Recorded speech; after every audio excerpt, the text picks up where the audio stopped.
Hello everyone, আবার নতুন একটা রেসিপি নিয়ে চলে এসেছি। আজকেও তোমাদের সাথে আমি একটা পনিরের দারুণ রেসিপি শেয়ার করব। আজকে শেয়ার করব সম্পূর্ণ রেস্টুরেন্ট স্টাইল পনির লাবাবদারের রেসিপি। তাহলে চলো রেসিপিটা স্টার্ট করি।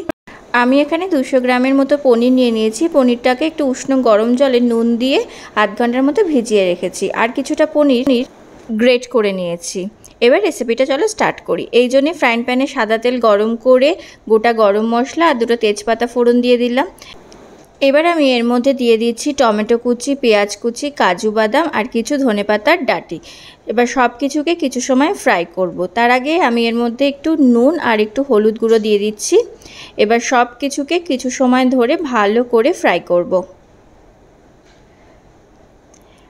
সব কিছু ভালো করে ফ্রাই হয়ে যাওয়ার পর হলুদ গুঁড়ো, লঙ্কা গুঁড়ো, ধনে গুঁড়ো, জিরে গুঁড়ো আর আদা রসুন বাটা ও সামান্য একটু জল দিয়ে মশলাটা খুব ভালো করে কষিয়ে নিতে হবে।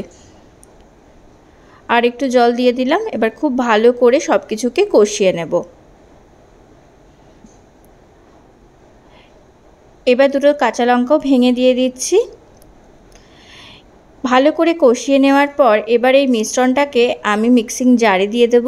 তারপরে সামান্য একটু জল দিয়ে খুব ভালো করে একটা স্মুথ পেস্ট বানিয়ে নেব। এবার আমি ফ্রাইং প্যানে দিয়ে দিচ্ছি বাটারটা মেল্ট হয়ে যাওয়ার পর একটু কুচি করে কেটে রাখা ক্যাপসিকামকে নুন দিয়ে একটু ফ্রাই করে নিতে হবে। ক্যাপসিকামটা একটু ফ্রাই হয়ে গেলে আমি যে পেস্টটা তৈরি করেছিলাম সেটা দিয়ে দিচ্ছি। এবার মিক্সিং জারটা ধুয়ে আমি একটু জল দিয়ে দেবো এর মধ্যে। এবার সব কিছুকে খুব ভালো করে কিছু সময় ধরে কষিয়ে নেব। আমি এখানে কিন্তু একটু কাশ্মীরি লঙ্কার গুঁড়ো দিয়ে দিলাম একটা সুন্দর কালার আনার জন্যে। তোমরা যদি না চাও তো স্কিপ করতে পারো।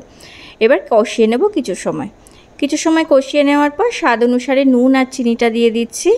ভালো করে এবার কিছু সময় এভাবে মিক্স করতে থাকবো। আর এই সময় কিন্তু গ্যাসের ফ্লেমটা বাড়াবে না, মিডিয়ামে রেখে এভাবে মিক্স করতে থাকবে।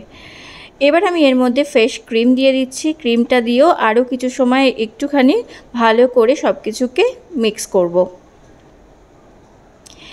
এবার আমি এর মধ্যে দিয়ে দেবো গ্রেট করে রাখা পনিরটা দিয়ে খুব ভালো করে মিক্স করে নিচ্ছি। আর এই রেসিপিটা কিন্তু তোমরা রুটি, পরোটা, নান যে কোনো কিছুর সাথেই কিন্তু খেতে পারো।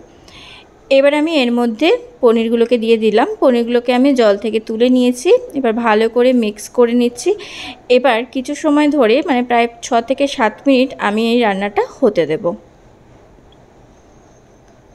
প্রায় 7 মিনিট পর ফিরে এলাম। আমার কিন্তু পনির লাবাবটা একদমই রেডি। উপর থেকে একটু গরম মশলা গুঁড়ো আর কসুরি মেথি ছড়িয়ে দিয়ে ভালো করে একবার মিক্স করে নিলেই আমার আজকের রেসিপিটা কিন্তু একদম রেডি হয়ে যাবে।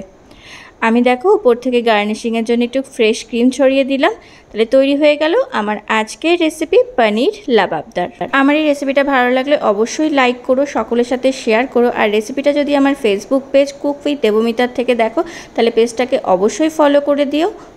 আর যদি আমার ইউটিউব চ্যানেল বং রান্নাঘর থেকে দেখো তো অবশ্যই চ্যানেলটাকে সাবস্ক্রাইব করো। আজকের মতো এই পর্যন্ত।